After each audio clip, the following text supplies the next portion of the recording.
Assalamualaikum warahmatullahi wabarakatuh. Baik, langsung saja dimohon para peserta untuk duduk kembali dan mendengarkan sesi berikutnya. Saya serahkan kembali ke Bapak Noen Sudan. Terima kasih.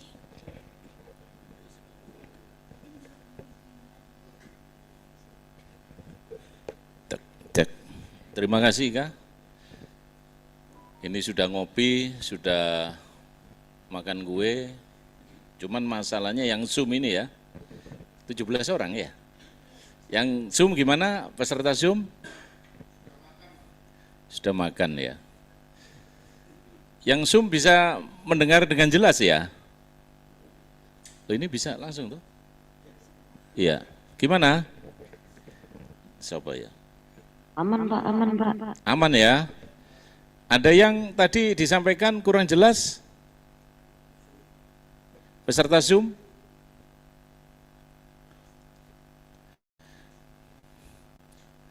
Oh ya, nggak jawab ya. Ya mungkin dia mendengarkan sambil ketiduran gitu. Kalau saya gitu biasanya Zoom, oh ya, nah, tapi nggak apa, videonya dimatikan terus sambil ngopi, terus HP-nya disai gitu ya. Berarti sama seperti saya. Harus jujur ya Pak Johan ya. Tapi kalau Pak Pratolo sudah ngerti lah. Saya ngomong ya, kalau saya duduk itu rasanya nggak interaktif nanti. Nanti Pak Nain dirasani oleh duit nggak ngatek gitu ya. Kita lanjut ya. Sekarang penangguhan penahanan. Tadi saya sudah sampaikan, ini ganggu nggak ya kalau saya riwa-riwi gini ya? Nggak apa-apa ya?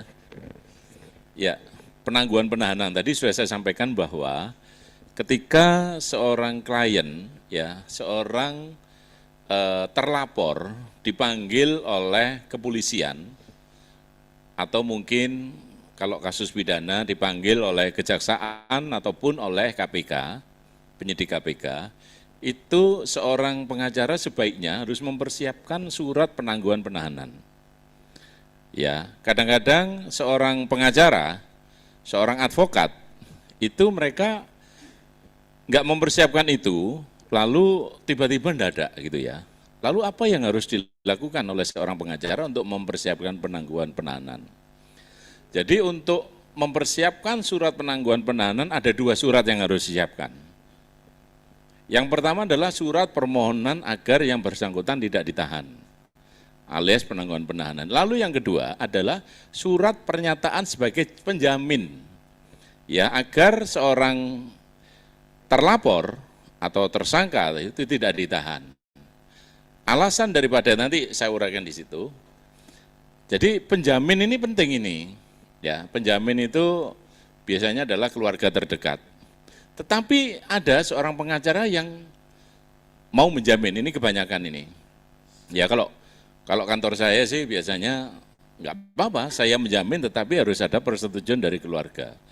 Keluarga harus menjamin bahwa dia setiap dibutuhkan untuk diperiksa siap untuk kooperatif dan kerjasama, hadir di dalam pemeriksaan. Ya. Lalu di dalam hukum acara, penangguhan penahanan adalah dasar hukumnya tentu saja KUHP, Pasal 31, tersangka atau terdakwa dapat diberikan penangguhan penahanan dengan atau tanpa jaminan berupa uang atau jaminan orang. Itu bukan tanpa, itu jaminan ya, bukan tanpa jaminan, jaminan. Itu bisa dirubah Mbak Ika, tanpanya itu dicoret. Tapi ini PDF ya, nggak apa-apa ya. Nanti kalau di print tanpanya itu harus ada jaminan. Ya, kalau nggak ada jaminan gimana? Tersangka nggak ada penjaminnya, tiba-tiba dia ditangguhkan penahanannya, lalu lari ya, lari ke Papua gitu ya, lari ke Papua, lalu siapa penjaminnya, lah gitu ya. Jadi itu harus ada jaminan, orang ya tentu saja dan uang ya, uang itu biasanya disesuaikan dengan objek perkara ya. Lalu selanjutnya penangguhan penahanan dikenakan dengan kewajiban wajib lapor, tidak keluar kota, tidak menghilangkan barang bukti, tidak mengulangi perbuatan, atau syarat lainnya sesuai keputusan pejabat berwenang. Nah ini adalah syarat-syarat ya. Jadi dia bisa ditangguhkan tapi wajib lapor. Biasanya seminggu 2 kali. ya. Senin dan Kamis ya Pak Pratolo ya, biasanya ya. Tapi ada lagi yang, ada penyidik yang asik, ya. Ya karena, ya mungkin kalau penyidiknya Pak Pratolo dengan saya kenal gitu ya. Mas, ini kalian keluar kota ya mas, fit call ya mas yo, itu bisa. Ya Pak Pratolo ya. Mas, aku absen yo, tapi di depan penyidik. Yo mas, ojo Melayu lo yo, enggak mas, aku siap kerjasama. Misalnya hari Senin dia keluar kota gitu ya. Tapi Kemis datang ya, oh siap Kemis datang benar, itu ya. Nah itu artinya ada kerjasama ya. Dia betul-betul dia tidak lari, dia tidak menghilangkan barang bukti kan gitu ya. Jadi itu. Terus atau syarat lainnya. Jadi alasan penangguhan syarat lainnya. Syarat lainnya itu antara lain misalnya seseorang itu dia menghidupi anaknya 6, dia bekerja, dia istrinya tidak kerja, ini bisa dijadikan alasan. Jadi seseorang itu sebagai penanggung jawab keluarga, Pak. Ya, kalau ada keluarga yang ditangkap terus ditahan, Mas, ojo lah Mas, dia pidananya ini enggak sampai 5 tahun misalnya, meskipun itu syarat formalnya kalau enggak sampai 5 tahun enggak bisa ditahan ya, disampaikan aja Mas, iki tulang punggung keluarga, itu bisa dijadikan alasan ya. Tetapi sekali lagi, ya tulang punggung temenan, jangan sampai dia itu nganggur dikatakan tulang punggung ya, jangan ya. Nanti pasti diperiksa oleh penyidik ya. Selanjutnya adalah pejabat yang berwenang mengabulkan. Pertama adalah pada tahap penyidikan, tentu saja kepolisian, tahap penuntutan, tentu saja jaksa, dan tahap persidangan yaitu hakim ya. Biasanya kalau di kejaksaan sih masih bisa enak ya, polisian. Tapi kalau hakim ini yang kadang-kadang repot ya. Kebetulan saya pernah punya kasus ini ya. Punya kasus dan ini adalah kasus korupsi. Kebetulan bendarawan Mojokerto lah, dia bendarawan, dia kena kasus. Lalu dia itu sakit jantung yang setiap 2 minggu dia harus kontrol dan dia punya penyakit ginjal ya. Nah ini kebetulan saya mengajukan sama hakim, Pak Hakim, klien ini sakit, harap diberikan penangguhan, tahanan rumah atau tahanan kota. Karena kalau kontrol di rumah sakit bisa leluasa, saya bilang gitu. Hakim nggak menyetujui. Akhirnya yang terjadi ya, rekan-rekan sekalian, persidangan kumat jantungnya, langsung jatuh Pak Pratolo, duduk ini langsung geblek gini, wah langsung hakimnya turun 3 orang, jaksa, saya juga, hakimnya itu pakai pakaian toga itu ya, pakai hakim, dia turun cari ambulan, saya ngomong loh Pak Hakim, ini salah siapa, saya bilang gitu, kalau ada apa-apanya gimana, Pak Hakim kan juga tanggung jawab, nah, orang mati di persidangan, hakim kan kena, iya toh, apalagi jaksanya. Akhirnya oleh hakim saya mengajukan surat agar ditangguhkan dengan tanpa batas waktu yang tak terbatas. Itu. Akhirnya klien ini nggak ditahan, ya dikeluarkan dari tahanan, diberikan penetapan tahanan rumah, dan untungnya tidak ada batas waktunya sampai dia meninggal. Dia nggak pernah diperiksa lagi di pidana. Jaksa bolak-balik manggil. Jaksa manggil gitu, istrinya telepon saya, ya Pak Nain ini jaksa manggil, Bu, suratnya jangan dikasihkan ke Bapak. Kalau Bapak mikir nanti cepat berangkat, saya bilang gitu. Saya aja yang, akhirnya saya ke jaksa, Pak Jaksa, dia masih dalam taraf pengobatan. Jadi nggak bisa dipanggil di kantor kejaksaan. Saya tolak, saya bilang gitu. Ya namanya jaksa juga dikejar target, dia juga gitu, 6 bulan sekali nyurati manggil lagi. Ya, jadi penangguhan penahanan alasannya itu, yang pertama adalah kesehatan, yang kedua adalah apa tadi, tulang punggung, ya mencari rezeki bagi keluarganya. Ya, jadi kalau dengan penangguhan, kalau dengan hakim ini yang sulitnya masa ampun itu ya. Ya tergantung sekali lagi.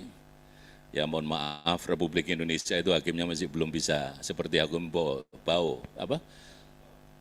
Kalau di Cungkoren itu, Judge Bau, hakimnya enggak seperti itu, ya. Hakimnya di sini itu enggak seperti itu. Jadi ya tergantung koordinasinya ya nanti kalian paham sendirilah. Lalu selanjutnya, selanjutnya syarat penangguhan penahanan biasanya meliputi tadi sudah saya sampaikan surat permohonan dari keluarga atau kuasa hukum ya, itu harus disiapkan matang-matang. Jadi nanti draft surat permohonan penangguhan rekan-rekan harus apa? Harus betul-betul menyiapkan, jangan sampai keliru ya. Lalu yang kedua, penjamin, KTP penjamin itu harus ada pernyataan, tadi sudah saya sampaikan harus ada pernyataan kesediaan menjadi penjamin. Yang ketiga, jaminan uang atau orang. Yang keempat, kesanggupan mematuhi syarat seperti tidak melarikan diri, tidak mengulangi tindak pidana, terus kooperatif dalam proses hukum. Lalu yang lebih penting adalah tidak menghilangkan barang bukti. Ya, itu adalah syarat-syarat penangguhan, permohonan penangguhan penahanan. Lanjut.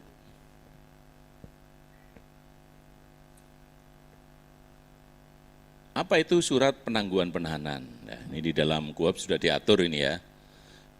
Penangguhan penahanan adalah permohonan tertulis kepada penyidik, jaksa atau hakim agar penahanan terhadap tersangka terdakwa ditangguhkan atau ditunda, diganti dengan syarat tertentu, biasanya diajukan oleh keluarga tersangka, penasihat hukum, atau penjamin tadi. Misalnya tokoh masyarakat penangguhan tidak menghapus perkara, hanya mengizinkan tersangka berada di luar tahanan dengan syarat tertentu. Saya tertarik dengan penangguhan dilakukan oleh tokoh masyarakat. Ada yang bisa dijelaskan ini? Bisa dicontohkan, penangguhan oleh tokoh masyarakat, itu biasanya perkara apa? Kevin? Iya, oh iya Kevin situ saya Kevin gitu, oh iya.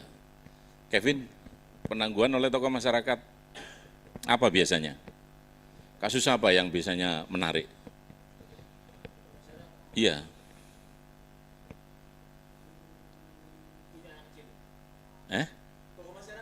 Itulah ya, ini penangguhan itu bisa dilakukan oleh pihaknya, oleh keluarga, lalu oleh tadi kan ada pihak ketiga, terus ditambah itu tokoh masyarakat. Penangguhan yang bagaimana? Perkara apa biasanya? Ya, teman Anda mengatakan perkara yang dilakukan oleh pejabat. Ya, ini teman saudara. Kevin apa? Perkara oleh siapa? Ali. Bupati Fuad pernah ditahan toh? Fuad Bangkalan. Tokoh masyarakatnya siapa yang waktu itu mengajukan permohonan penangguhan penahanan? Oh kurang mengikuti ya, harus mengikuti nanti ya kalau jadi pengacara ya. Yang mengajukan penangguhan penahanan ketika Bupati Fuad ditahan adalah kiai-kiai NU di Bangkalan.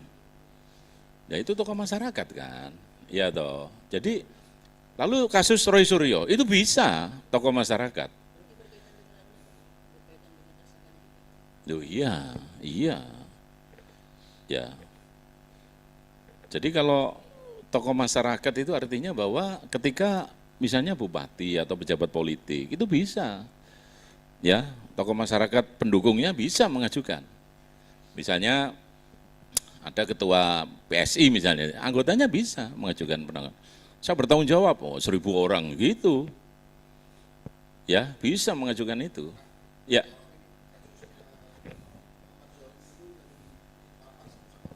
Ya, oh sebenarnya bisa, tapi itu kan tokoh sebenarnya, Raffi Ahmad bisa. Ya, sebenarnya bisa. Nah, cuman itu dilakukan enggak sama Raffi Ahmad? Bahkan ada isu-isu, kebetulan saya mengikuti ini ya, yang dilakukan oleh penyidik kepolisian dari narkoba dan keamanan lapas itu namanya apa? Sipir, iya toh. Ya? Sipir, kan ada ada rekayasa toh waktu itu. Dan ini sebenarnya bisa saja Amar mengajukan ini mengajukan penangguhan dari tokoh masyarakat, sebenarnya bisa. Ya, jadi kalau tokoh masyarakat itu biasanya lebih didengar biasanya, ya. Misalnya Ya itu tadi, seperti tapi Bupati Fuad masalahnya kena OTT ya, dia meskipun Kiai Sebangkalan mengajukan penangguhan dia nggak bisa. Iya, malah dia begitu keluar dari tahanan KPK, masuk lagi dia, kena lagi kan. Diungkap korupsi yang dulu-dulu, sama seperti Bupati Sidoarjo kalau nggak salah, yang meninggal tuh ya. Itu kan juga gitu, keluar diungkap lagi kasus lama, sampai mati. Itu masalahnya.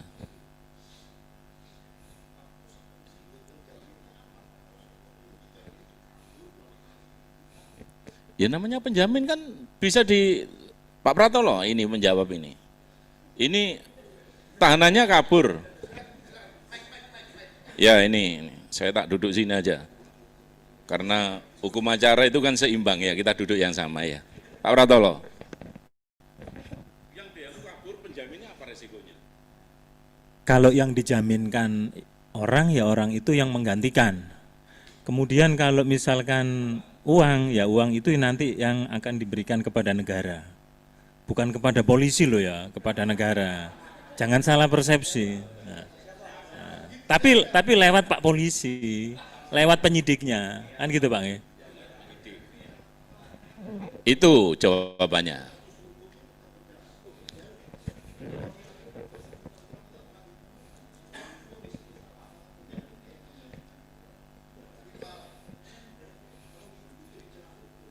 Itu tindak pidananya berbeda kalau menurut saya. Kalau misalnya ya toh, dia sebagai penjamin misalnya kalau bukan biasanya kalau perampokan pembunuhan pasti ditahan lah, sulit untuk penangguhan. Misalnya kasus penipuan penggelapan lah, tipu gelap gitu ya. Itu kebanyakan kalau penangguhan penahanan kan enggak semua perkara pidana ya toh. Kan kasus-kasus ya ada pertimbangan lah. Biasanya kalau menurut saya tipu gelap lah, ya.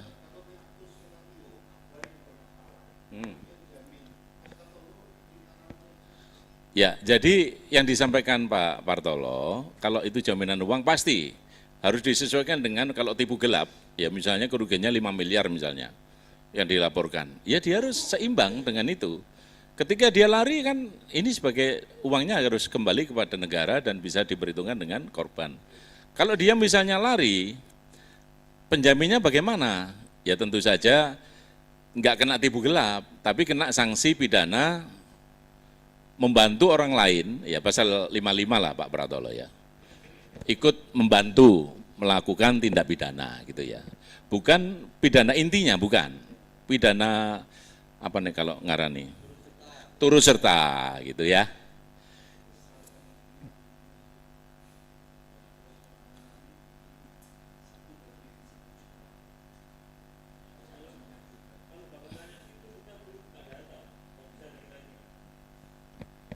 Satu banding 100 maksudnya apa? Kasus. Oh iya, iya. Oh ya, waktu itu nggak bisa itu ya, diperkirakan ya. Iya. Ya kalau saya sih di bawah 50% lah ya. Nggak semua, iya kecil, nggak semua penangguhan itu dikabulkan ya. Tapi sekali lagi melihat kualitas perkara ya. Kalau misalnya kerugiannya besar, dilihat penyidik orang ini nggak kooperatif, ya, ngengkel lah kan gitu, ya toh kan ada begitu ya. Nah ini bisa mungkin ya sulit penangguhannya. Yang penting sekali lagi kuncinya adalah kooperatif. Ya dia tidak menghalang-halangi, tidak mempersulit kan itu sebenarnya kuncinya. Ya, jadi sekali lagi penangguhan penahanan memang kalau saya ngarani ya gampang-gampang sulit lah gitu. Ya Pak Hartolo ya. Nah, gimana?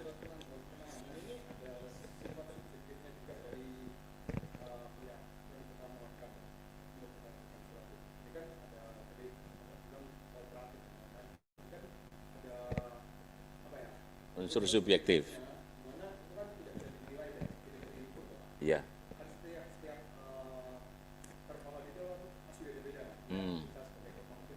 Iya. Iya, jadi bukan hanya subjektif, tapi objektif juga.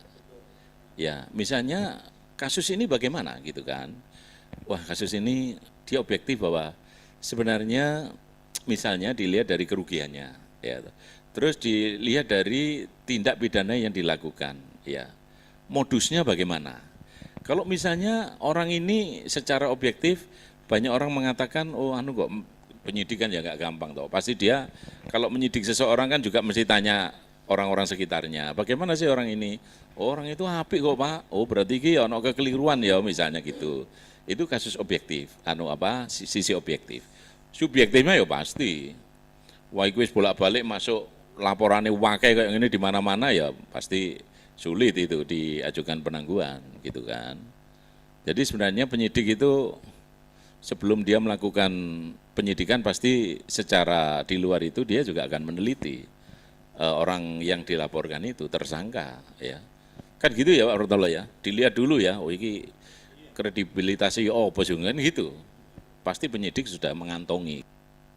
Jadi dalam hal-hal tindak pidana itu tidak semua ya. Dari penangguhan itu kasus-kasus yang ya penangguhan tidak kasus seperti pembunuhan nggak mungkin lah. Ya kasus-kasus ya paling tipu gelap yang ringan-ringan gitu ya. Sudah? Ada lagi? Apa itu surat penangguhan penahanan? Sudah ya. Next, Mbak Ika.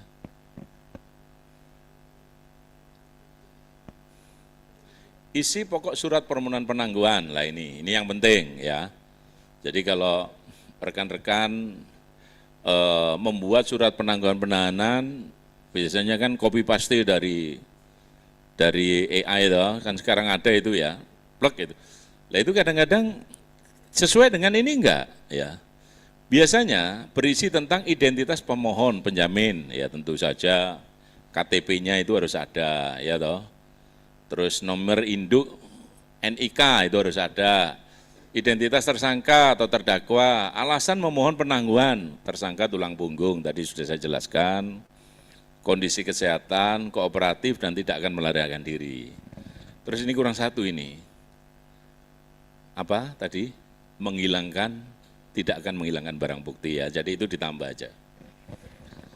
Ya gini nih kadang-kadang ngetik itu, waduh, baru ingat sekarang ya toh. Tapi yang penting itu tidak menghilangkan barang bukti itu penting ya. Lalu jaminan kesanggupan memenuhi syarat tanda tangan pemohon atau penjamin. Ya tentu saja kalau tanda tangan penjamin biasanya di atas kertas bermeterai ya. Di atas tanda tangannya itu di atas kertas bermeterai. Lanjutnya.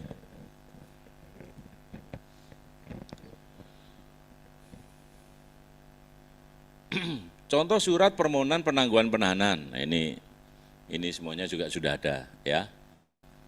Selanjutnya next, Eka.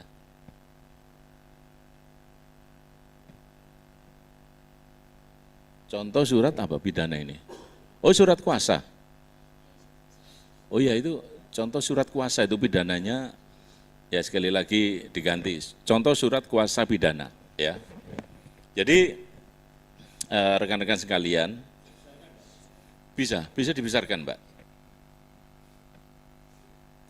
Ini nanti kalau ujian PKPA, kapan ya kira-kira setelah ini ya?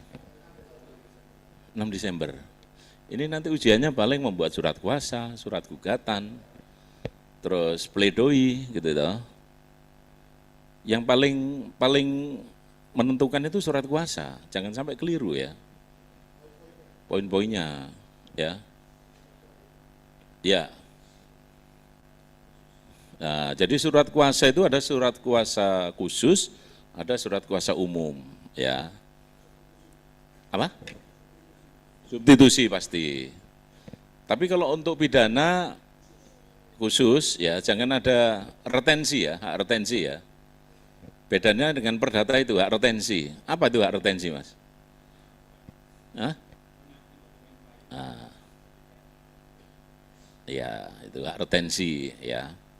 Kalau pidana selama ini saya tidak pernah ya melakukan menyantumkan hak retensi karena sekali lagi hukumannya kan hukuman badan ya toh. Jadi cukup dengan kalau perdata ada. Jadi di dalam surat kuasa khusus itu yang pertama itu tentunya adalah pihak tersangka atau terdakwa. Lalu yang kedua, memberikan kuasa kepada, ya karena setiap surat kuasa itu antara tun, pengadilan agama, negeri, perdata, dan pidana itu beda.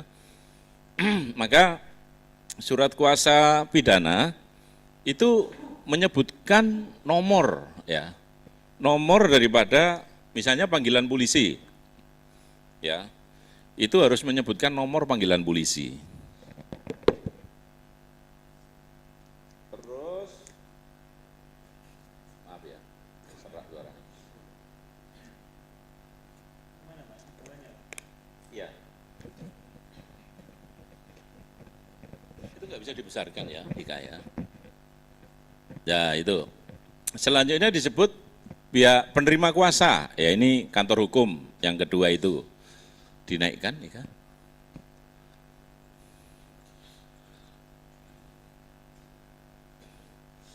Ya, terus.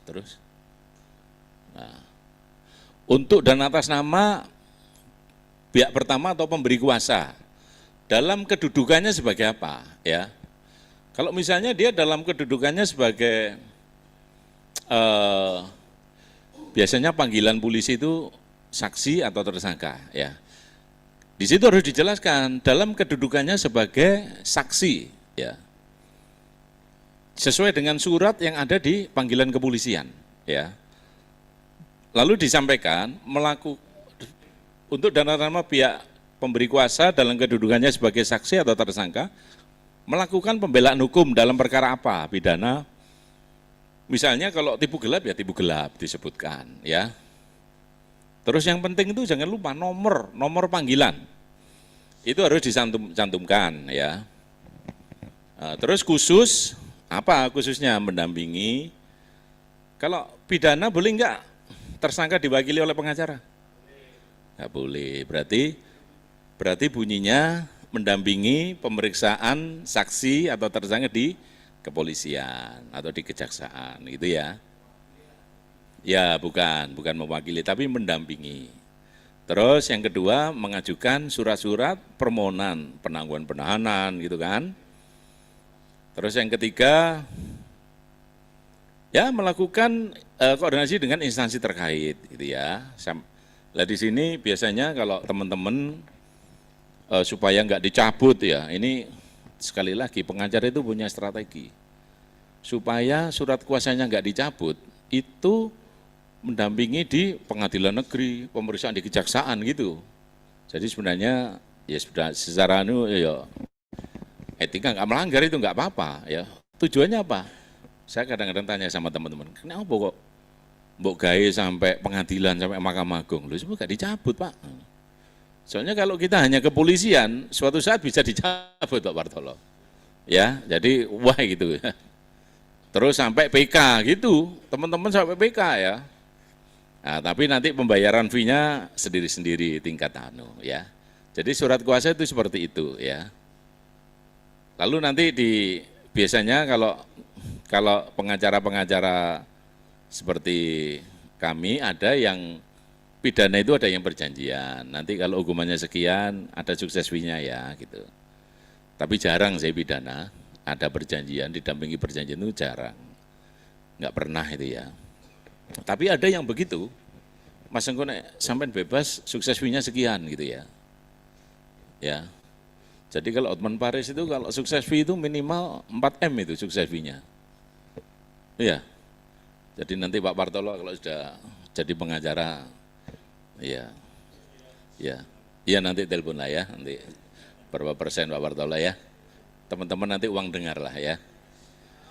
Ya memang begitu, lo pengacara kan profesional kan itu nggak dilarang. Ini pernah terjadi ya, ini saya pegang kasus di Semarang, kebetulan ada pengacara yang dipanggil oleh Polda Semarang. Dia dituduh menggelapkan uang milik kliennya, ya dituduh menggelapkan, dilaporkan dia. Sebetulnya saya dimintai tolong untuk mendampingi, ya ke Polda Semarang. Lalu saya ngomong ke penyidik, Mas, jenengan manggil pengacara itu fee-nya nggak dibatasi loh Mas. Loh Pak, tapi ini kan nggak normal ini. Mosok nangani tipu gelapnya dibayar 4M, Pak Bartolo. Lu kan gak ono batasan Mas, saya bilang gitu. Akhirnya ya pancen nggak dilanjutkan perkaranya. Jadi pengacara itu memang nggak ada batasan. Lah ini akhirnya dimanfaatkan orang-orang untuk money laundry. Wes pengacara itu gak ono batasan, uang hasil kejahatan kan bisa untuk tak titip no pengacara. Iya toh kan nggak ada hukumannya kan. Loh, iya 1320 1318. Loh iya kesepakatan. Lah iya apa? Masa bisa dihukum gara-gara ini dibayar melebihi fee, nggak normal, nggak ada tuntutan itu. Jadi pengacara itu, tapi kadang-kadang Pak Bartolo, ini kebetulan saya cerita masa lalu lah. Dulu waktu saya magang di kantor pengacara di Jogja itu 4 tahun. Ya, kebetulan saya itu dulu lulus S saya kerja apa kan gitu ya. Kerja di perusahaan-perusahaan wis gak diterima, lalu kadang-kadang dulu itu bisa di pengacara lah, profesi buaan dulu gitu, profesi buangan gitu kan.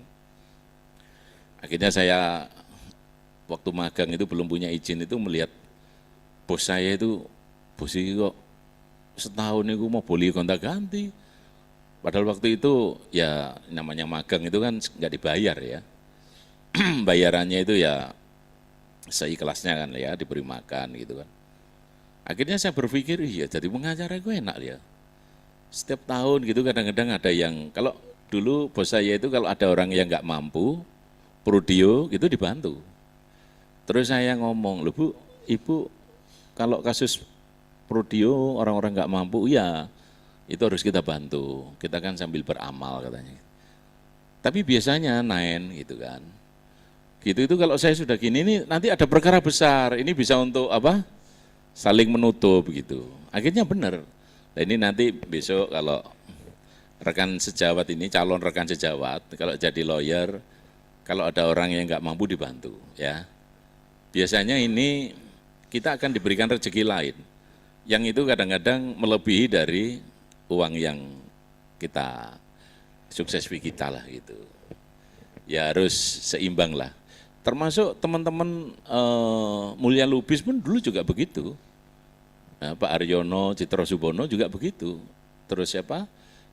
Pengacara Cungkok Ren itu siapa?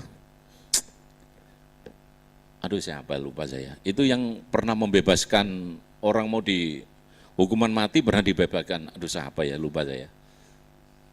Apa? Ojek Aligis bukan. Ini Cungkok Ren. Aduh siapa sih lupa saya. Itu pinter itu. Orang dihukum mati itu loh ya. Dihukum mati itu kan di dalam pasalnya kan itu nggak ada hukuman mati itu kan nggak ada ditembak, digantung atau disuntik kan nggak ada. Itu dipermasalahkan sama dia.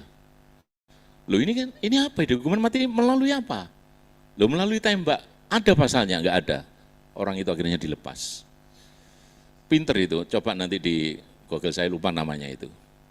Jadi dihukum mati itu nggak jadi.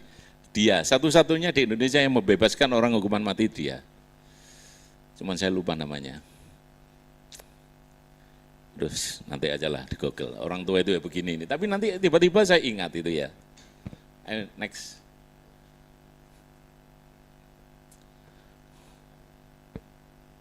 Surat kuasa, meski terlihat sederhana, surat kuasa hanya secari atau beberapa lembar kertas, dampaknya relatif sangat besar dalam suatu penanganan perkara pidana. Mengacu ketentuan pasal 792 KUH Perdata, ya, memberikan kuasa adalah suatu persetujuan yang berisikan pembelaan kekuasaan kepada orang lain yang menerimanya untuk melaksanakan suatu atas nama orang lain, pemberi kuasa.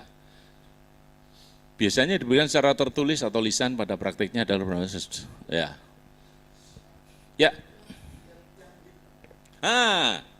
Yaptian him. Nah, iya toh.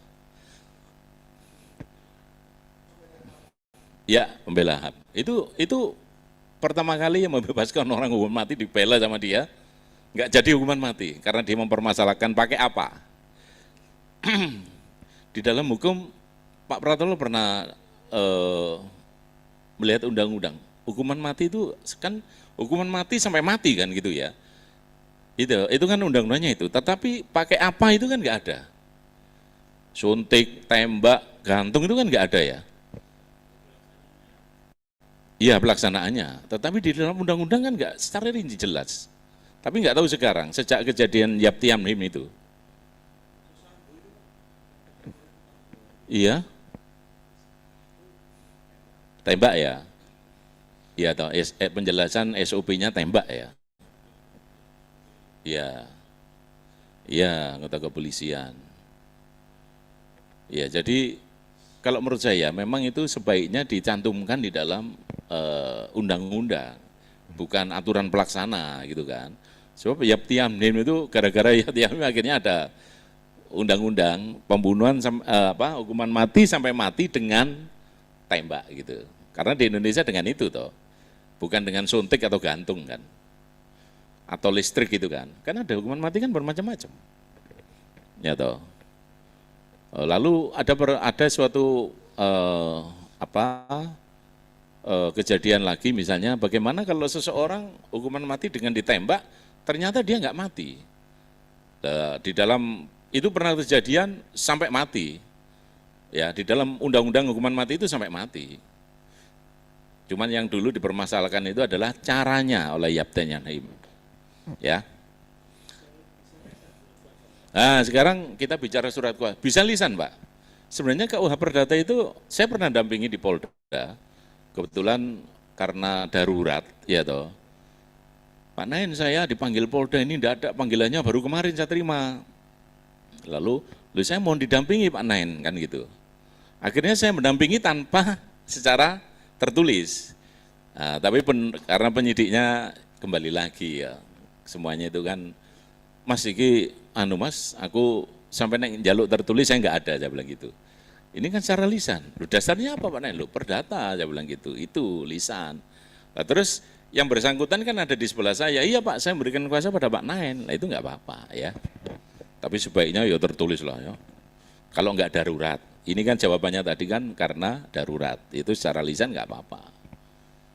Tapi kalau di kejaksaan atau di pengadilan itu wajib tertulis ya. Jadi kalau hakim itu menanya, surat kuasanya mana? Pengacaranya ngomong, Pak, lisan Pak. Sampai disawat palu sampean. Loh iya toh, harus tertulis ya. Karena kalau lisan itu tidak bisa dibuktikan gitu ya. Next, Ega.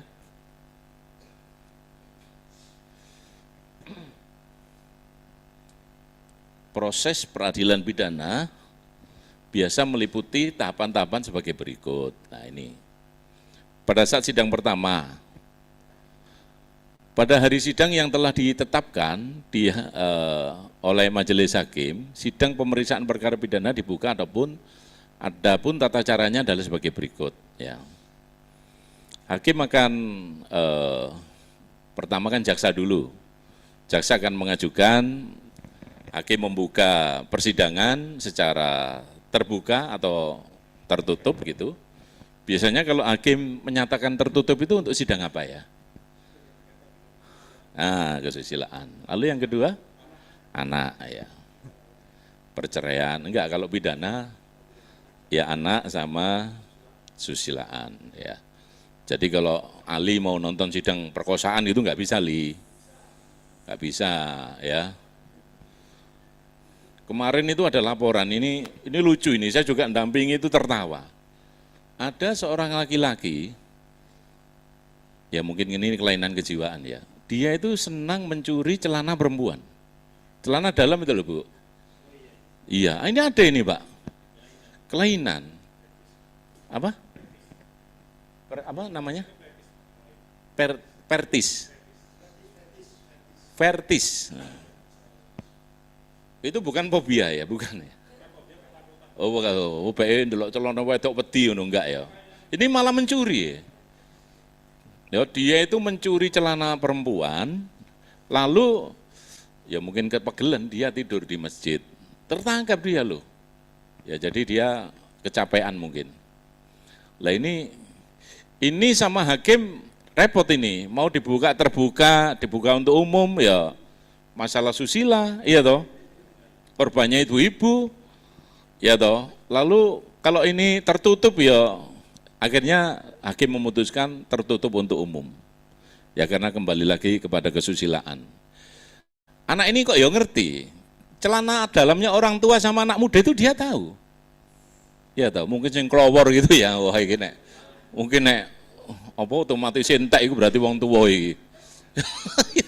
Itu. Ya toh, otomatis itu karetnya itu loh, Mbak. Karetnya nek sing ngombo-ombo iki wong tua iki gak dicolong sing. Yang dicolong itu yang rapat-rapat itu. Saya sampai waduh arek iki. Si anyar kelainan ya. Itu ada ternyata. Ya mudah-mudahan nggak ada di sini lah. Atau bila mindalik ya. Ya lucu lah. Saya juga heran katok wong wedok kok dijubui badan saya itu. Oh ya kelainan. Itu pun polisi ada saksi ahli itu. Dari apa? Dokter psikologis itu. Ya. Ya, jadi seperti itu ya. Lah dalam sidang itu ditentukan dulu ini perkara terbuka untuk umum, jadi waktu ngetok palu sidang perkara nomor pidana terakhir ini tertutup untuk umum, itu karena asusila atau anak-anak, pengunjungnya disuruh keluar. Ya kalau untuk terbuka untuk umum berarti perkara biasa gitu ya. Nah, lalu hakim akan pertama-tama memasuki ruang sidang adalah panitera pengganti. Ya, kalau di tipikor panitera itu harus duduk dulu ya. Terus hakimnya masuk, pengunjungnya harus berdiri.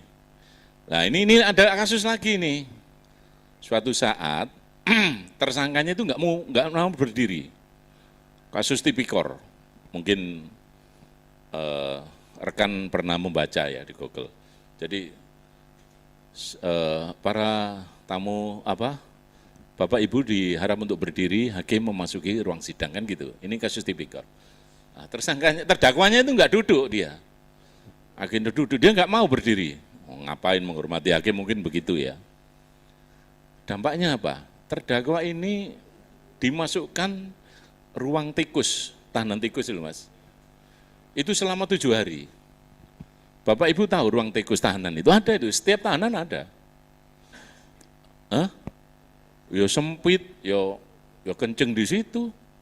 Jadi ruangannya itu hanya 1,5 meter kali 1 meter gelap. Ya, dia dihukum di situ. Ya mungkin yang perintah hakimnya mungkin. Itu masukkan tahanan tikus saja karena dia nggak matui. Ya dia disuruh berdiri nggak berdiri, duduk aja gini. Ya akhirnya kena tahanan tikus. Ya itu kasusnya terjadi. Jadi biasanya Bapak Ibu pengunjung di ruang sidang harus berdiri. Terus pejabat yang bertugas sebagai protokol, lah ini biasanya orang-orang TU, tugasnya dilakukan oleh panitera pengganti mengumumkan bahwa hakim memasuki ruang sidang dengan kata-kata sebagai berikut. Hakim memasuki ruang sidang, semua yang ada dalam ruang sidang tersebut termasuk jaksa, penasihat hukum harus berdiri lah ini ya. Di situ sudah ada. Ada yang nggak berdiri pasti kena ya, tidak menghormati ruang persidangan. Hakim memasuki ruang sidang melalui pintu khusus. Nah, panitera pengganti mempersilakan hadirin untuk duduk kembali. Terus hakim ketua membuka sidang dengan kata-kata sebagai berikut. Sidang pengadilan negeri nomor sekian atas nama terdakwa ini tanggal sekian dinyatakan dibuka dan terbuka untuk umum. Itu ya. Ada yang ditanyakan di sini? Ya itu tadi, kalau nggak mau berdiri ya diberikan tahanan hadiah, tahanan tikus, ya, ruang tikus. Lanjutnya, ya.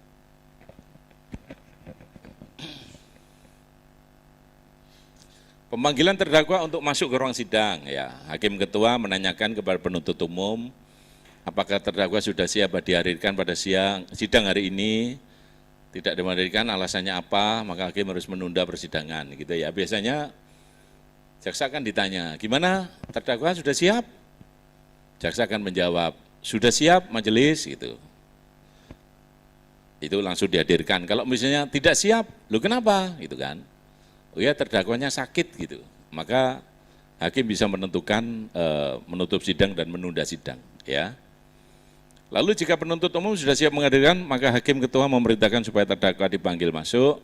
Petugas membawa terdakwa masuk, hakim ketua mengajukan pertanyaan sebagai berikut. Biasanya begitu. apakah terdakwa dalam keadaan sehat dan siap mengikuti persidangan? Nah itu biasanya ditanya ya. Oh tidak majelis, saya sakit. Lu sakitnya apa? Gitu. Sakitnya yang harus jelas, ya, sakit jantung, apa sakit apa gitu ya. Jangan sakit yang remeh-temeh, ya alasannya harus jelas. Terus identitas terdakwa itu biasanya ditanyakan ya. Saya pinjam laptopnya di situ, atau saya cecer aja di situ. Iya. Jadi biasanya seperti itu ya, identitas terdakwa biasanya. Nah, lanjut, next. Nah ini selanjutnya hakim mengingatkan pada terdakwa agar memperhatikan segala sesuatu yang didengar. Ya, biasanya setelah terdakwa duduk, identitasnya sudah sesuai, biasanya hakim akan bertanya pertama kali, terdakwa apakah saudara didampingi pengacara atau tidak? Ya kalau misalnya didampingi, maka terdakwa akan menjawab, ya majelis saya didampingi pengacara, surat kuasanya mana kan gitu kan. Kadang-kadang ada terdakwa yang tidak mau didampingi. Kalau tidak didampingi maka penasihat hukum, hakim akan mencarikan penasihat hukum. Jadi tadi saya sudah sampaikan ke Ali ya, sekarang ini ada kerjasama antara kantor-kantor LBH dengan pengadilan. Ya, itu lumayan Ali, 1 tahun itu dapat, setiap satu perkara itu dapat, kalau zaman saya dulu 2 juta. Setiap menangani perkara, Prodio, itu pengacaranya dapat 2 juta. Kalau sekarang kemungkinan 4 juta, tetapi syaratnya harus badan hukum. Ya jadi kalau teman-teman buka kantor LBH yang mau kerjasama dengan pengadilan itu bisa. Itu setiap perkara dia dapat 2 juta.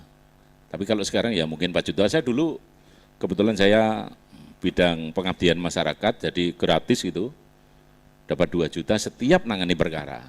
Ya, kalau sekarang ya mungkin 4 jutaan lah gitu.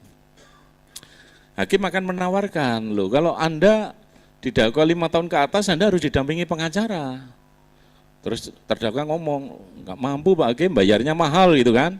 Hakim mempunyai kewajiban mencari pengacara yang sudah kerjasama dengan kantor-kantor LBH yang berbadan hukum. Ya. Terus jika terdakwa didampingi oleh penasihat hukum, maka proses selanjutnya adalah hakim akan konfirmasi kepada penasihat hukumnya. Apakah benar sudah ditunjuk sebagai kuasa atau tidak, kan gitu, surat kuasa khusus, dan tentunya ada surat kuasa yang sudah dilegalisir lah ini. Ini kadang-kadang pengacara ada yang belum tahu, legalisir itu caranya bagaimana gitu ya. Legalisir surat kuasa, kalau dulu, ya zaman sekarang ini sudah canggih ya, semuanya melalui apa itu komputer yang hebat-hebat. Kalau dulu enggak, saya mencari panitera, stempelnya manual gitu ya. Sekarang enggak, sekarang cukup di depan mendaftarkan legalisir surat kuasa, bayarnya cuma 10.000. Kalau dulu gitu belum ada ini, masih zaman saya dulu masih muda ya Pak Teguh, itu Mas surat kuasa ini aku legalisir Mas. Ya tadi ini mbene Mas, loh ya apa sidangnya engkok Mas. Ada yang tahu bahasa Jawa toh Mas, tahu ya, sidangnya engkok Mas. Ojo saiki lah, lho lak kesok sidang aku. Yo mosok gak ngerti Mas gitu. Yo akhirnya ngekek 300.000 Pak. Iya supaya cepet Pak, di stempel apa ini terang, jebret hadi. Iya toh. Pak Johan ngalami itu Pak?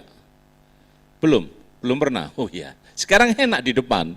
Surat itu ya, surat kuasa melampirkan bas sama kopi apa anggota NIA, sudah legalisir 10.000 Pak.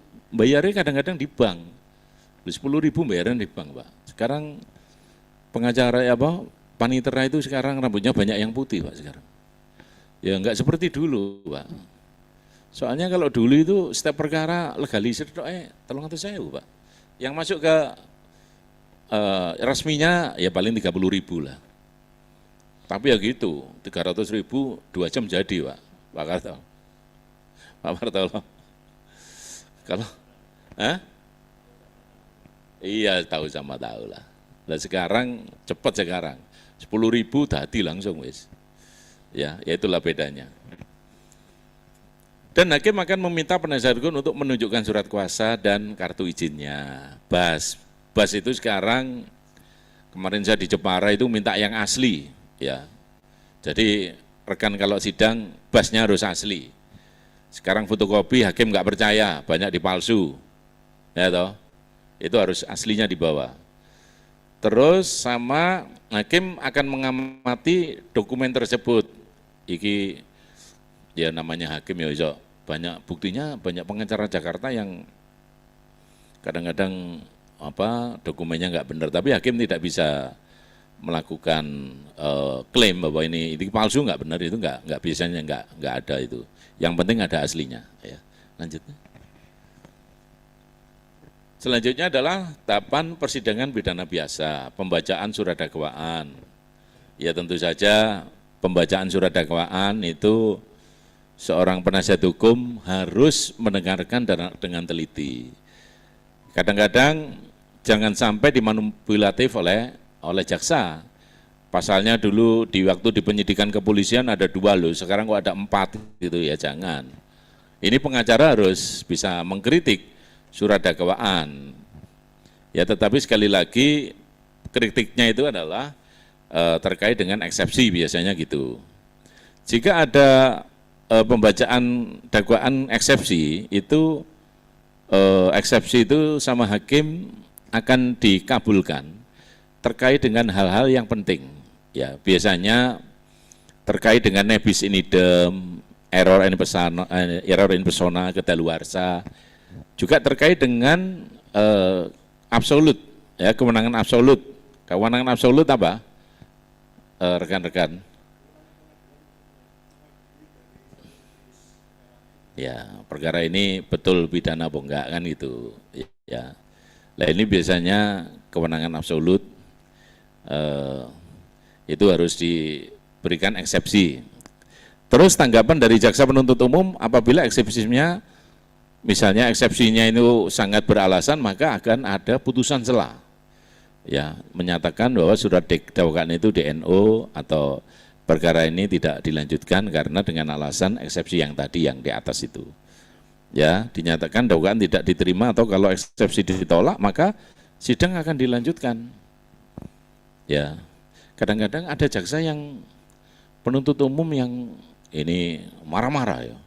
Sampai niku ambek aku wis kenal, jek ngajuno eksepsi katanya gitu. Ini kan menambah pekerjaan saya loh Mas. Eksepsi itu kan sudah diatur dalam KUHP. Kita nggak perlu mempermasalahkan eksepsi, saya bilang gitu. Yo, kadang-kadang ada yang jaksa itu eksepsi. Jadi gini, ini tak buka aja ya. Ada jaksa yang ngancam, sampean ajukan eksepsi, tuntutannya awalnya 2 tahun, iso dadi 5 tahun gitu. Ada yang begitu ngancam gitu ya. Jadi kalau pengacara diancam gitu, ya jangan takut Kevin ini ya toh. Harus tetap membela klien ya toh. Hah? Iya, jangan takut kalau diancam gitu ya jaksanya ya ganti ya sampai enggak mau mengancam aku ya ganti tak lapurno gitu ya. Iya toh. Jadi ada jaksa yang dieksepsi itu dia enggak mau. Ya, lanjut. Nah, sekarang kalau eksepsinya ditolak, konsekuensinya adalah sidang itu akan dilanjutkan dengan pembuktian acaranya, ya. Biasanya ini kelebihan dan kekurangan eksepsi itu seperti itu, ya. Jadi kalau menurut saya, kalau saya pengalaman pribadi saya, eksepsi itu saya lakukan ketika betul-betul memang dakwaan itu ruwet gitu ya. Yo error in persona, terus nebis in idem, biasanya itu. Kalau yang lain itu saya nggak pernah eksepsi.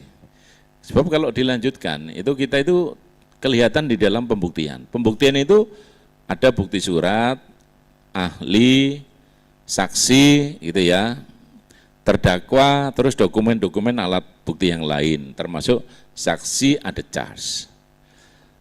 Ya, ini pun juga repot. Kadang-kadang Nah, ini kasus saya sendiri nih, yang sekarang berjalan ini, kasus korupsi. Ya toh. 2 minggu yang lalu kebetulan saya mengajukan saksi adecas. Hakimnya ngancam hakimnya. Ya, penasihat hukum, karakter saya itu saya akan selalu membantu kepada terdakwa kalau dia betul-betul bisa kerjasama. Kalau penasihat hukum mengajukan saksi adecas itu apa, rekan? Saksi yang meringankan. Kalau nggak terbukti, hukumannya tak tambah, gitu, ngancam gitu. Waduh, ini repot, ini hakim itu pegang palu ya toh. Tapi saya ngomong, loh, yang mulia, hakim itu harus dipanggil yang mulia, ya. Yang mulia, saksi adecas ini adalah menentukan apakah ini tindak pidana atau bukan.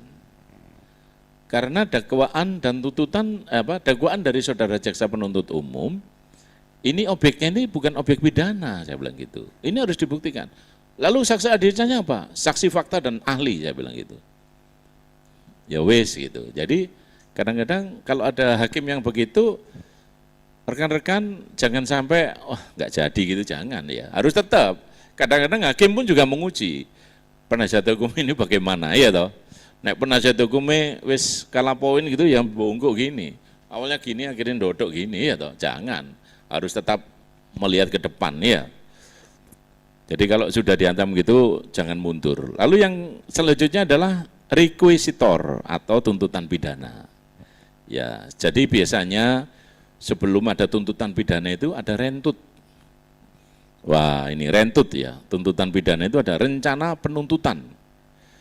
Ya, jadi rencana penuntutan itu biasanya jaksa penuntut umum dia akan koordinasi dengan kepala kejaksaan setempat atau kalau itu perkara berat sampai jaksa agung. Ya. Lah rentut ini yang bisa dimainkan ini. Ya, ini mulai rentut ini, ya toh. Nah, ini tergantung penasihat hukum terdakwa iki. Wani piro, ya toh. Nah, kemarin ada yang ngajarkan gitu enggak? Belum ya. Tapi iki di luar loh ya. Aku gak ngajari loh ya. Biasanya gitu. Wani piro, rentut itu wani piro. Ya. Nah, jaksanya nek pokoknya jaksa itu bisa dilihat ya. Nek dhek gelem nyikut kene iku berarti dia iso dijak kerjasama, ya toh. Ya koordinasi lah, ya toh. Ya biasanya ya wis tergantung klien lah. Saya pernah ditanya sama teman saya itu ahli agama, ya toh. Mas Nain, sampean ngekei jaksa ngono iku gak dosa ta? Saya bingung jawabnya. Iya rek, aku lah klien setuju tapi tuntutannya ringan, tapi klien setuju kok masuk dosa, saya bilang gitu. Gimana Pak? Lah klien setuju Pak, iki jaksane sampean ini Pak Nain, tapi tuntutannya sampean gak situ dhuwur Pak, ndek. Ya gak apa-apa Pak Nain gitu kan. Lah kadang-kadang kalau seperti itu, lah klien itu malah setuju, malah mendorong ya.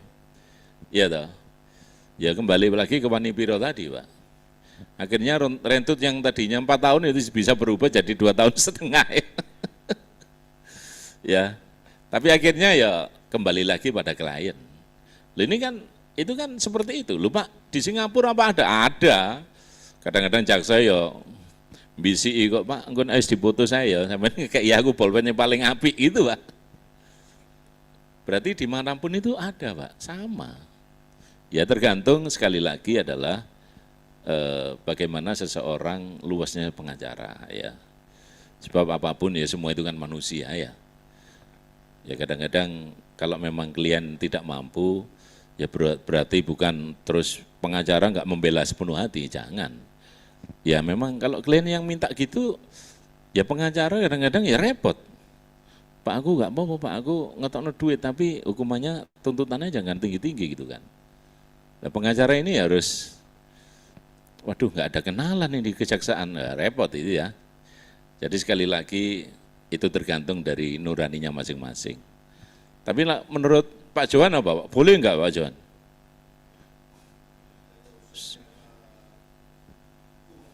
Nggak boleh ya.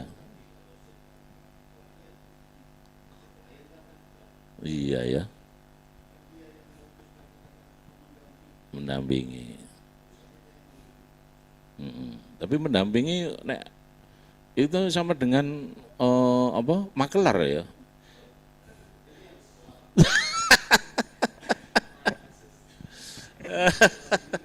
Kalau Pak Teguh boleh nggak Pak Teguh? Oh nggak boleh ya Pak Teguh ya? Komunikasi ya. Kenapa Pak Teguh? Oh iya, tergantung klien siap atau tidak gitu ya. Oh. Pak Wartolo ya, langsung tanggep ya. Iya, iya, iya. Aduh, ya memang. Iya. Tapi kalau istrinya pengacara pasti jawabannya boleh. Pak boleh Pak gitu, itu nggak dosa katanya gitu. Kalau istrinya pengacara, iya toh. Ya betul, ya. Ya, ya. Kalau cerai, ya memang apapun kalau di pengadilan agama nggak pernah itu terjadi. Ya, nggak mungkin hakim, misalnya hakimnya kakaknya sendiri, nggak mungkin hakim menerima suap dalam kasus perceraian. Dia nggak pernah mau. Ya, dan itu nggak ada sama sekali. Ya kecuali perkara-perkara perdata. Dan hakim pengadilan agama sampai hari ini nggak pernah ada yang mau disuap. Ya. Ya jadi ya itulah lika-liku menjadi seorang pengacara, harus pinter-pinter. OJK Ligis itu pengacara yang nggak terkenal bagaimana dia bisa tertangkap, ya toh? Jadi semuanya itu tergantung nurani kita gitu ya. Tapi kalau menurut saya, kalau perkaranya memang abu-abu, tahu Pak perkara abu-abu. Kadang-kadang ini dianggap salah, ya salah, benar ya, itu ada perkara begitu Pak. Nggak jelas, kalau dicari celahnya pasti ada kesalahan. Tapi banyak benarnya itu ada Pak. Nah ini ya kembali lagi tergantung. Kalau katanya Gus Bahak gini, kalau Anda membeli kebenaran, kalau Anda punya duit, loh itu nggak masalah, nggak dosa katanya gitu Pak. Ya akhirnya ini Pak Teguh, saya juga manut Gus Bahak. Gus Bahak ngomong gitu ya. Jadi nek klien setuju dia membeli kebenaran, ya belilah itu. Gitu. Gimana? Coba-coba. Gimana menurut pendapatmu? Angel. Susah ya. Wis sing enak iku dilakoni tapi aja nemen-nemen ngono lho rek. Nurani, tetap nurani. Ya. Oke, selanjutnya tuntutan pidana itu ada rentut. Ya, rentut itu yang menentukan. Terus pledoi, pembelaan. Setelah tuntutan pidana ada pembelaan, pledoi. Nah, terus biasanya setelah pledoi ada replik, ada duplik dari jaksa, dan biasanya jaksa itu biasanya kalau repliknya itu bagus, kalau pembelaannya bagus, dia biasanya nggak terima, dia akan re-replik. Re-replik itu replik yang kedua kalinya. Berarti jaksa akan bikin reduplik, begitu ya. Selanjutnya adalah putusan. Ya. Ya.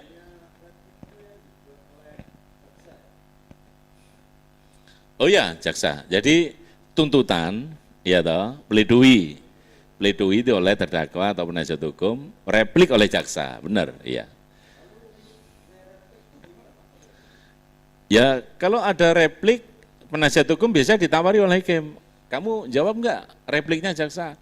Jawab, itu namanya duplik. Terus hakim akan menanyakan lagi, kamu masih enggak terima? Enggak terima saya Pak. Ini namanya re-replik. Hakim pengadilan tanya terdakwa penasihat hukum gimana? Saya bikin duplik, namanya reduplik gitu ya. Boleh ya, cuma 2 kali. Nah, terus-terusan lah gak diputus nanti. Loh iya toh, namanya pengacara itu jawab terus aja wis. Pengacara itu alasannya itu macam-macam ya toh. Itu namanya jawab jinawab tadi ya toh. Terus apabila putusannya bebas atau frispra atau lepas dari segala tuntutan ya atau onslah, itu biasanya jaksa nggak boleh banding, itu pasal 67 KUHP. Ya toh. Itu biasanya langsung kasasi ya. Pengalaman saya, kalau pengadilan negerinya bebas, biasanya kasasi pun juga bebas. Alasannya apa tahu? Ada yang tahu kok, Pak Nain kok ngomong biasanya pengadilan negeri bebas, Mahkamah Agung kok bebas? Alasannya apa? Ada yang tahu? Apa? Salah pasal? Biasanya enggak sih, biasanya terkait dengan pemeriksaan bukti. Jadi Mahkamah Agung itu meskipun dia mempunyai kewenangan untuk memutus suatu perkara, dia tetap akan memperhatikan bukti-bukti hakim putusan pengadilan negeri. Ya, sama dengan perkara perdata. Ya, meskipun saya, kalau putusan pengadilan negeri NU, terus dia bandingnya pun pasti di NU. Apalagi kasasi pasti di NU. Jadi itu strategi pengacara. Jadi tapi ya namanya pengacara ya. Klien biasanya diberitahu, Mas, di NU itu bandingnya Mas gitu. Biayanya sekian malah, yang penting duitnya metu dhisik kan gitu. Iya toh? Nah, nek duitnya metu putusan NU, waduh Mas, iki sing salah hakim. Padahal dia tahu. NU itu kan artinya need on fund kelah. Verklart, iya, artinya ada materi yang kurang. Ya itu kadang-kadang pengacara nek golek duit itu caranya, kita banding aja. Biayanya berapa Pak Nen? Ya kalau banding murah lah Mas, kalau PN dulu 50 juta ya sekarang 75 lah gitu. Ya toh. Tapi dia tahu ini pasti di NU sama Pak. Ya jangan gitulah, Pak Teguh nggak boleh ya Pak Teguh ya. Pak Teguh boleh nggak kalau gitu Pak Teguh? Nggak boleh ya, janganlah kasihan klien ya. Jadi kalau ada putusan NU di pengadilan negeri dalam kasus perdata, sebaiknya gugat baru lagi. NU-nya itu gara-gara apa gitu loh ya. Kalau nanti rekan-rekan putusan NU banding, pasti NU tahu sudah, wah ini di NU. Tapi nek golek duit ya ngono iku, tapi resikonya tanggung sendiri itu ya. Iya toh, mbok nang ngene neraka dicatet iku ya. Pak Nain iku bujuki klien kan gitu ya. Tapi pengacara itu katanya kenal surga kok, nggak kenal neraka kok katanya. Katanya yang kenal neraka itu jaksa sama hakim, Mbak. Katanya lo ini, tapi saya belum pernah nyoba ke neraka, jadi ya saya nggak katanya gitu aja ya. Ya, ya lagi. Next. Nah ini upaya hukum. Ini kita lanjutkan upaya hukum. Ya, jadi tadi sudah saya sampaikan, kalau hukumannya itu misalnya ini, ya tuntutan jaksa 2 tahun, terus hakim memutus 1 tahun, ya toh. Ini yang banding itu siapa kira-kira? Alasannya?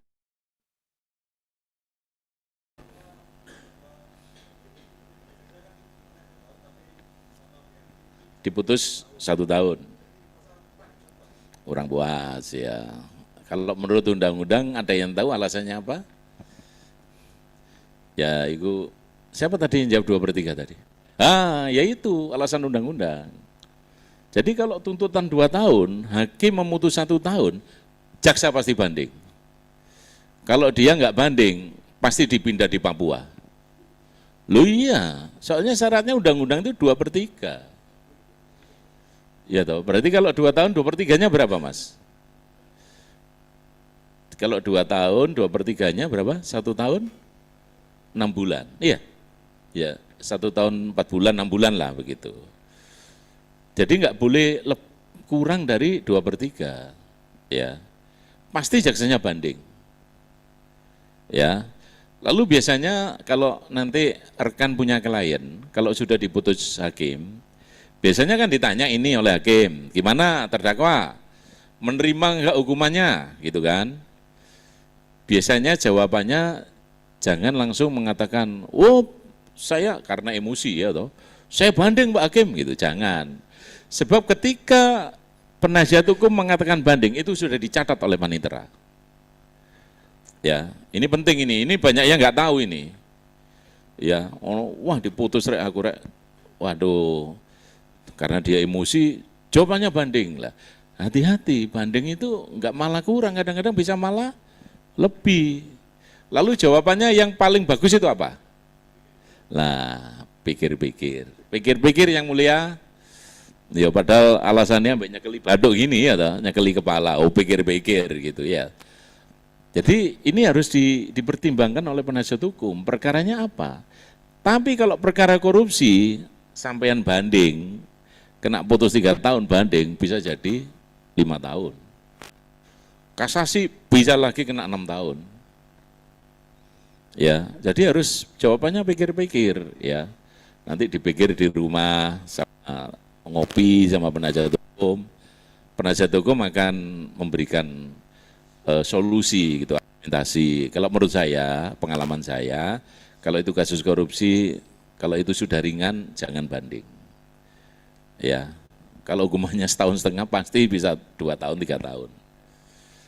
Lalu di dalam perkara pidana maupun perdata, memori banding setelah dia menyatakan banding itu nanti akan dicatat oleh panitera ya.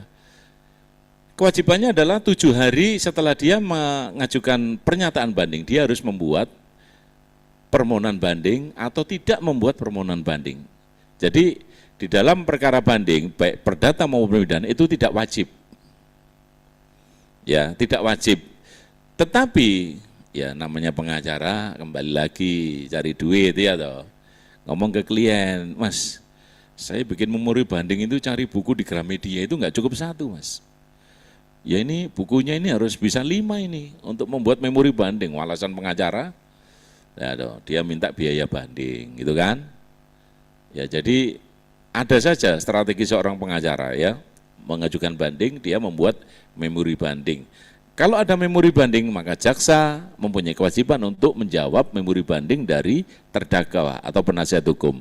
Namanya apa? Kalau jaksa menanggapi memori banding itu namanya apa? Kontra memori banding ya. Dia akan membuat itu. Lalu bagaimana kalau terdakwanya itu in absentia? Apa itu in absentia? Tidak hadir. Bagaimana bandingnya? Bandingnya dihitung dari surat pemberitahuan dari putusan pengadilan diterima oleh keluarga, ya dihitung 7 hari setelah dia menerima surat pemberitahuan dari pengadilan. Itu pasti terdakwanya nggak ada itu. Wong namanya in absentia, kalau ada pasti ditahan itu ya. Lalu apa yang diwajibkan oleh panitera? Panitera membuat akta banding dan permintaan banding serta pernyataan banding dari terdakwa atau penasihat hukumnya atau penuntut umum apabila mengajukan banding, jaksa akan mengajukan surat pernyataan banding. Selanjutnya, nah ini ternyata banding hukumannya tambah tinggi, nah, dia akan mengajukan kasasi. Ya sekali lagi saya mengingatkan, kalau kelak rekan menjadi advokat, ini harus dipelajari benar-benar. Banding atau kasasi, itu beda dengan, kalau pidana itu beda dengan perdata. Perdata, banding atau kasasi itu masih bisa turun. Tapi kalau di dalam bandingnya kasasinya perkara pidana, ini betul-betul harus dilihat perkaranya apa. Kualitas perkaranya bagaimana gitu ya. Sehingga dia melakukan upaya hukum banding atau kasasi. Kalau kasasi 244 sampai 258 KUHP. Ya, yaitu upaya hukum yang diajukan KMA dalam waktu 14 hari setelah putusan banding diberitahukan oleh pengadilan tinggi melalui pengadilan negeri. Wajib membuat memori kasasi. Kalau kasasi wajib, ya. Kalau tadi kan memori banding nggak wajib, ya. Dalam waktu 8 hari setelah menyatakan kasasi dan kontra memori kasasi, ya. Jaksa atau penasihat hukum.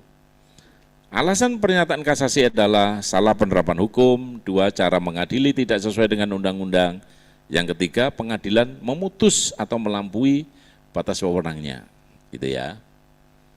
Sudah paham ya ini ya, kasasi ya. Jadi misalnya hakim itu salah menerapkan hukum, itu kita wajib kasasi. Ya, yang diputus itu sebenarnya yang dituntut adalah masalah penggelapan yang diutamakan, kok ternyata loh yang diputus adalah kok pencurian kan gitu, nggak boleh itu. Itu contohnya seperti itu ya. cara mengadili tidak sesuai dengan undang-undang, ya. Selanjutnya, nah sekarang kembali ke peninjauan kembali, yaitu upaya hukum luar biasa 263 sampai 269 KUHP. Diperkuat dengan peraturan Mahkamah Agung tahun 1980 dan Perma nomor 4 tahun 2014. Jadi yang Perma nomor 1 tahun 80 itu dulu kejadiannya yang tadi saya ceritakan, kasus Sengkon dan Karta itu. Ya, sehingga Mahkamah Agung mengeluarkan surat peraturan Mahkamah Agung nomor 1 tahun 1980. Peninjauan kembali merupakan upaya hukum luar biasa yang dapat diajukan terhadap putusan inkrah, ya, dengan alasan ditemukan bukti baru, terdapat pertentangan dalam putusan, kekhilafan hakim. Tetapi sekali lagi, semua itu ada resikonya. Peninjauan kembali pun juga demikian, ya. Peninjauan kembali juga demikian, ya. Dia harus dihitung oleh pengacara itu, harus dihitung alasannya apa. Sebab saya punya teman hakim ini, ya dia ngomong, Mas Nen, sampean PK, iya Pak PK aku. Alasannya apa Pak Nen? Alasannya kekhilafan hakim.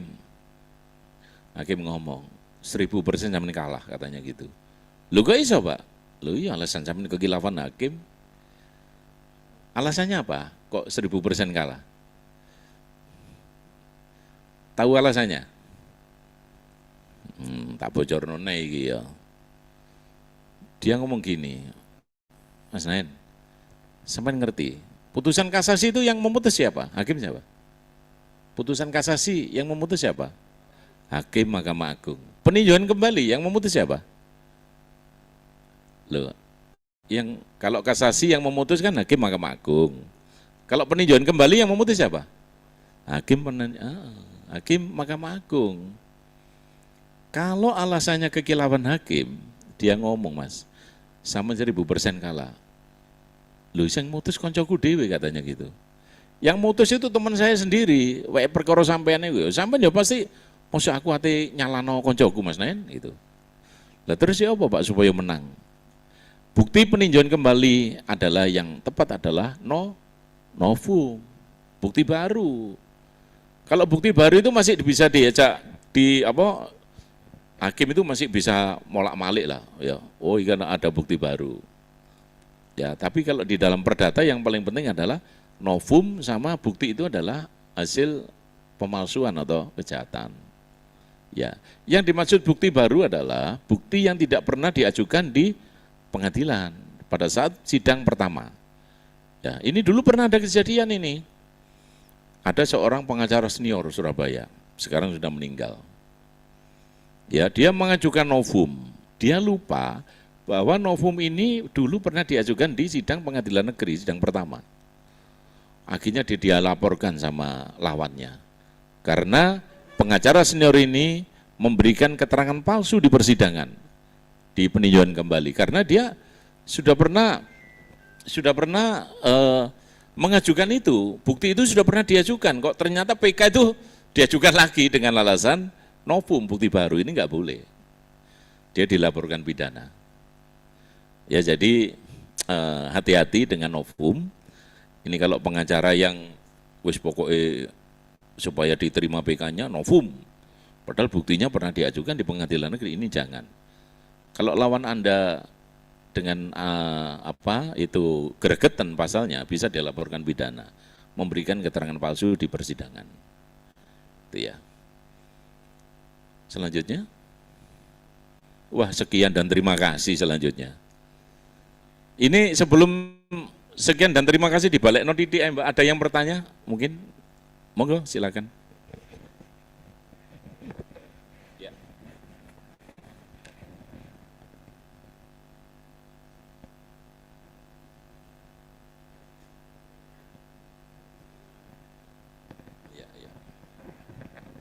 Ya, sebentar ya.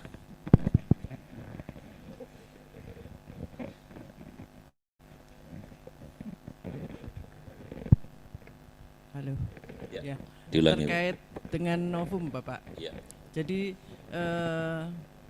dokumen yang kita ajukan di tingkat pertama itu tidak semua diterima oleh hakim, bahkan ada yang diabaikan. Ya. Itu artinya tidak tertuang di dalam putusan, replik, duplik dan sebagainya. Bukti tersebut ya Pak ya. Nah, apakah bukti tersebut itu bisa dijadikan kembali untuk novum ketika kita PK? Jawabannya adalah tidak boleh. Tetap tidak boleh Ya. ya Pak ya. Meskipun bukti itu tidak pernah ya tercatat di dalam berita acara putusan begitu ya. Ya. Ya itu tetap tidak boleh. Sebab kalau hakimnya teliti atau lawannya teliti, lo ini dulu kan di pengadilan negeri diajukan, kan gitu ya. Tapi dia tidak tercatat dalam berita acara dalam putusan.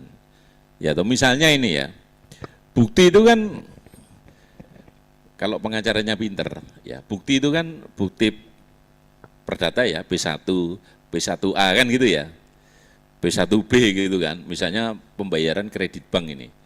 B1 itu perjanjian kredit, yang utama itu B1.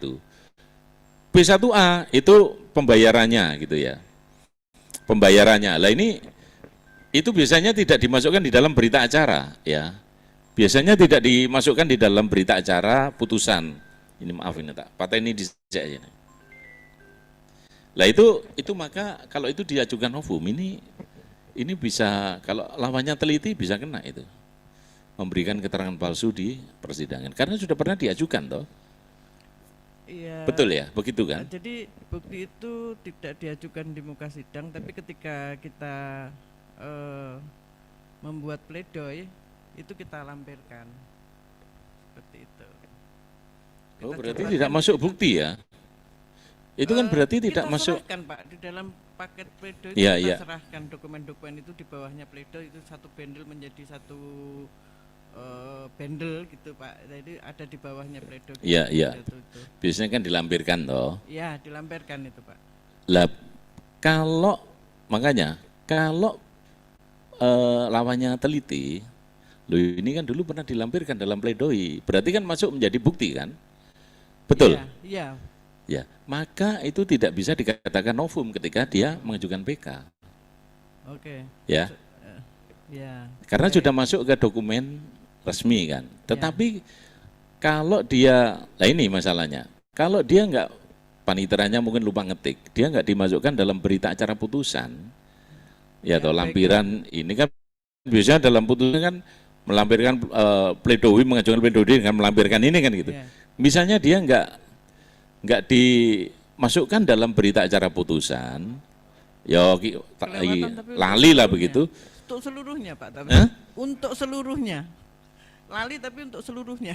Nah, itu bukan lali itu ya, itu repot. Itu biasanya panitera juga begitu. Ya, itu. Lah ini ada kalau menurut saya sih tetap ya. Kalau lawannya teliti bahwa itu pernah diajukan, maka itu pun bisa dilakukan apa? Jaksa akan tahu bahwa itu bukan novum gitu loh. Baik, Bapak. Pertanyaan kedua, Pak. Silakan. Jadi ketika kita mengajukan PK dan buktinya itu adalah sebuah putusan pengadilan yang artinya juga sudah memiliki kekuatan hukum tetap Bapak ya. Inkrah ya. Dan itu pun ditolak oleh hakim dengan alasan tidak ada bukti baru atau dinyatakan seperti ini Bapak, bahwa kasus itu kejadian itu ada sebelum putusan tersebut. Di dalam putusan PK-nya menyatakan demikian. Padahal putusan pengadilan itu menyatakan bahwa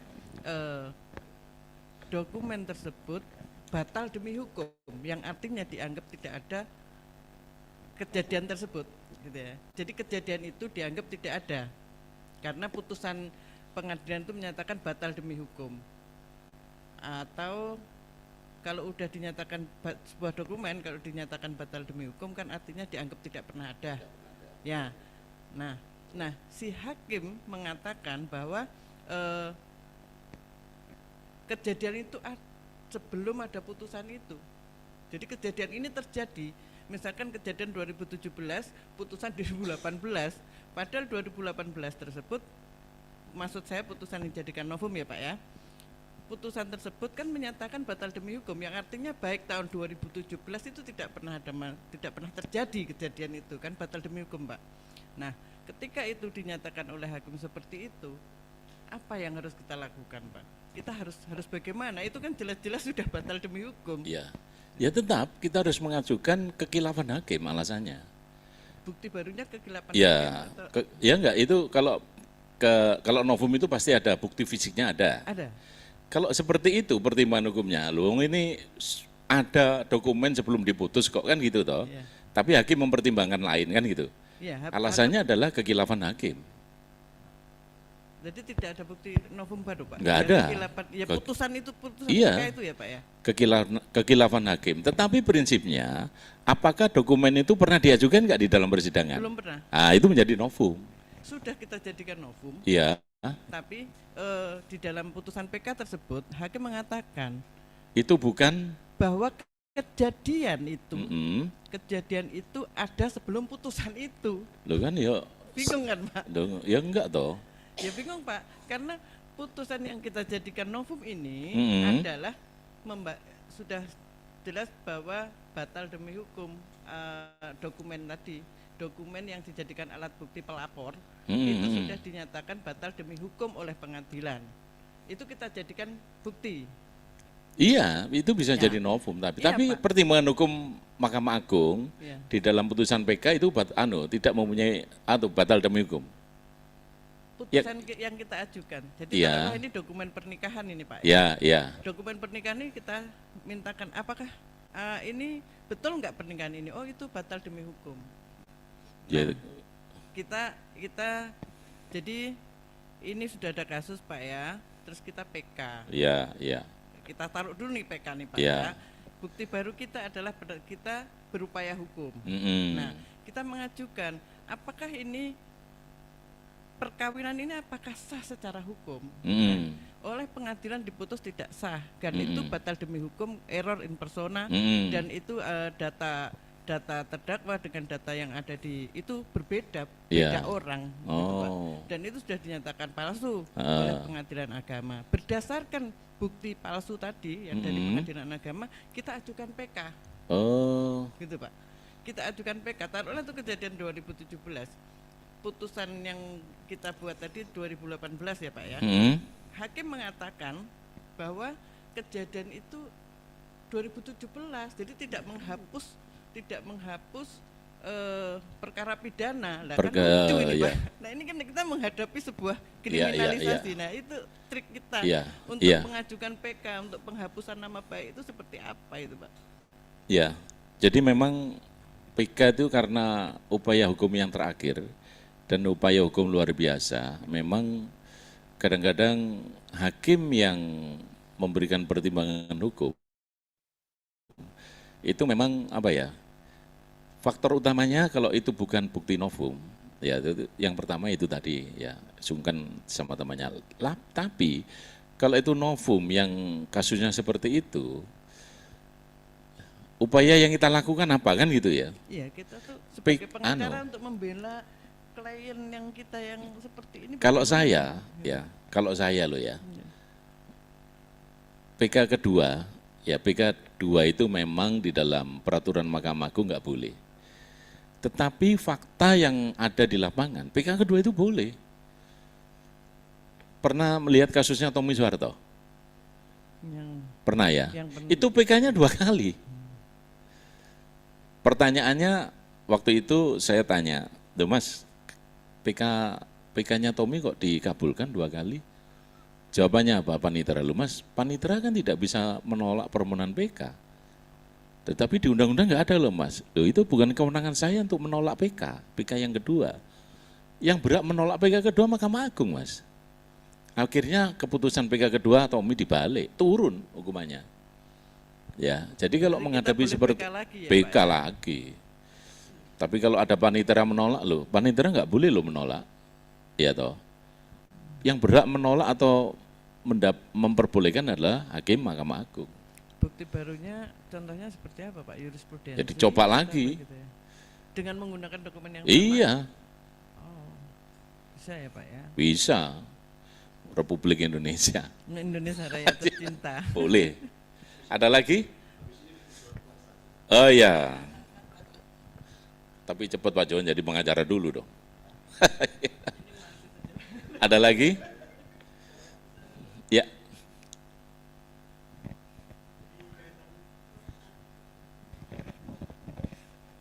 Baik, izin bertanya Pak, ini kaitannya dengan kompetensi absolut ya Pak nantinya.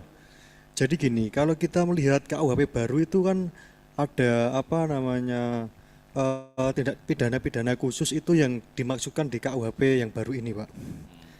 Nah, yang jadi pertanyaan itu ketika apa namanya hukum materinya sudah ada di KUHP, apakah acaranya itu nanti pakai KUHP atau mempertahankan hukum acara yang lama? Misalkan seperti ini, saya kasih contoh Pak. Di dalam KUHP baru itu kan mengatur tindak pidana itu salah satunya tindak pidana korupsi Pak. Di situ merubah pasal 2 dan pasal 3 Undang-Undang Korupsi. Nah itu sudah dimasukkan ke KUHP Pak. Nah sementara kan apa namanya ada juga hukum acara itu kan lewat Undang-Undang Pengadilan Tindak Pidana Korupsi itu Pak ya, Undang-Undang Tipikor.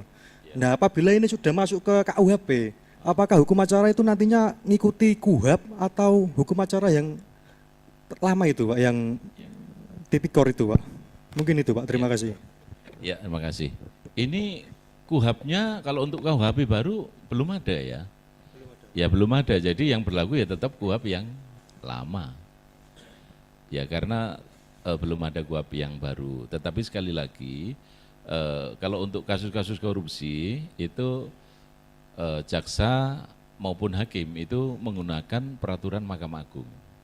Ya jadi ada apabila ada hal-hal yang di dalam KUHP belum diatur, itu Mahkamah Agung akan mengatur itu, ya.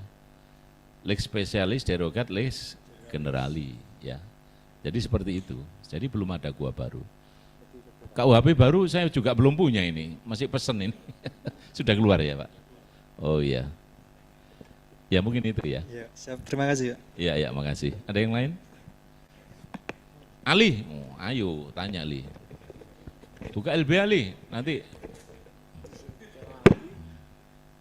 Ali, harus berani Li. Pengacara muda itu nggak boleh takut nanti dalam persidangan, ya toh. Boleh, tempat saya banyak ini yang magang.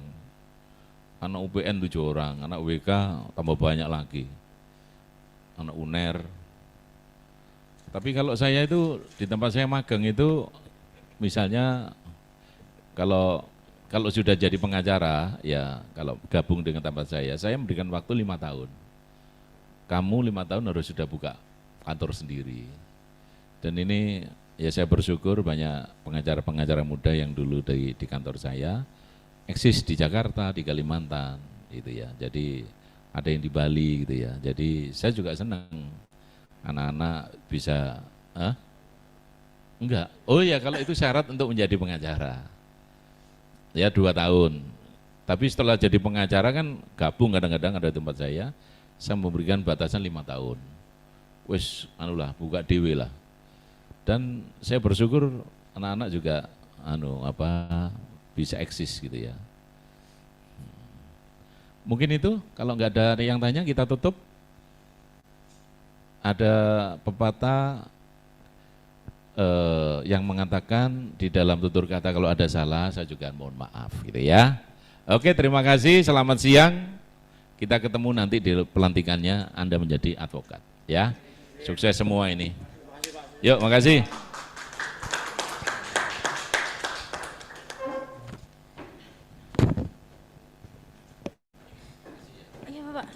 Baik, kepada peserta PKP Angkatan 23, pemaparan materi dari Bapak Nayan Suryono SMH yang berkaitan tentang hukum acara pidana telah selesai. Saya Ika Nabila selaku moderator pamit undur diri. Wassalamualaikum warahmatullahi wabarakatuh. Setelah ini sesi foto bersama dimohon maju ke depan. Terima kasih.